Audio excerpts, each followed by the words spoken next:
இலங்கை நாட்டிலிருந்து முற்றுமுழுதாக அளிக்க வேண்டும். அடுத்து மேலதிக ஜனாதிபதியர்கள் அது மிக உறுதியாக இதை ஒழிப்பதற்காக ஆகிய அந்த விஷயத்திலே எங்களுக்கு ஒரு மிக முக்கியமான காரணம். எல்லோரும் நாங்கள் ஒத்துழைப்பதன் மூலம்தான் முற்றிலுமாக ஒழிக்க முடியும். எல்லோருடைய பங்களிப்பு மிக முக்கியமானது. அந்த வகையிலே போதைப்பொருளை ஒழிக்கிறது என்பதோட விடயம் தகவல் பரிமாற்றம் என்பது எங்களுடைய எல்லாரும் முனைந்தால்தான் அந்த தகவல் பரிமாற்றங்களை சரியான முறையில செய்ய முடியும். அந்த தகவல் பரிமாற்றங்கள் மிக இரகசியமான முறையில் வைக்கப்படும். அந்த பரிமாற்றங்கள் மூலம் அதற்கு செய்ய முடியும். அது மட்டுமல்ல, ஏற்கனவே பாதிக்கப்பட்ட கூட போதைப் பொருள் அடிமையாக்கப்பட்டவர்கள் அது பொருளும் பாதிக்கொண்டு அவர்களுடைய புனர்வாழ்வு அடுத்த கட்டம் மிக முக்கியமான வகையில் ஒன்று போதைப் பொருளை நாங்கள் இல்லாதொழித்தல் மற்றது போதைப் பொருளால் பாதிக்கப்பட்டிருப்பவர்களை நாங்கள் புனர்வாழ்வு செய்ய வேண்டிய ஒரு பொறுப்பு இருக்கின்றது. அந்த வகையிலே எங்களுடைய வடமாகாணத்திலே எங்களுக்கு அந்த போதைப் பொருளாலே பாதிக்கப்பட்டவர்களை புனர்வாழ்வு செய்த நிலையம் இல்லை.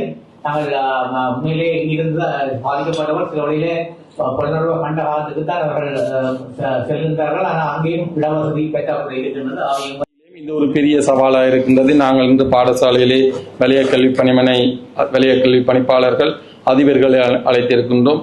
பெரிய அளவிலே எங்களுடைய மாவட்ட சிறுவர் பாதுகாப்பு குழு கூட்டங்களிலே இந்த விடயம் எடுத்து கதைக்கப்படுகின்ற அளவுக்கு எல்லா பாடசாலைகள் நகரத்தில் இருக்கின்ற மிக முக்கியமான பாடசாலைகளிலே, ஆனால் பாடசாலை அதிபர்கள் வலய கல்வி திணைக்களம் தங்களுடைய பாடசாலையினுடைய நெற்பேருக்கு களங்கம் வரும் என்பதிலே வெளிப்படையாக கூறுவதில்லை. ஆனால் ආණ්ඩුකාරතුමා කිව්වා වගේම තවදුරටත් මේ මත්ද්‍රව්‍ය උතුර පාලනය කිරීමට පොලිසියට சாத்திரவர்கள்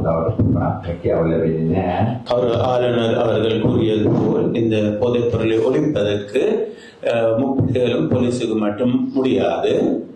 නිසා සියලුම රාජ්‍ය නිලධාරීන් වගේම අපේ ගෞරවනීය ආගමික නායකතුමන්ලා ඒ වගේම මහජනතාවගේ සහාය මෙතන අවශ්‍යයි. அதற்கு மத தலைவர்கள் அரசு அலுவலர்களிடம் மற்றும் அரசு பொதுமக்களிடம் பங்களிப்பு இதற்கு தேவை.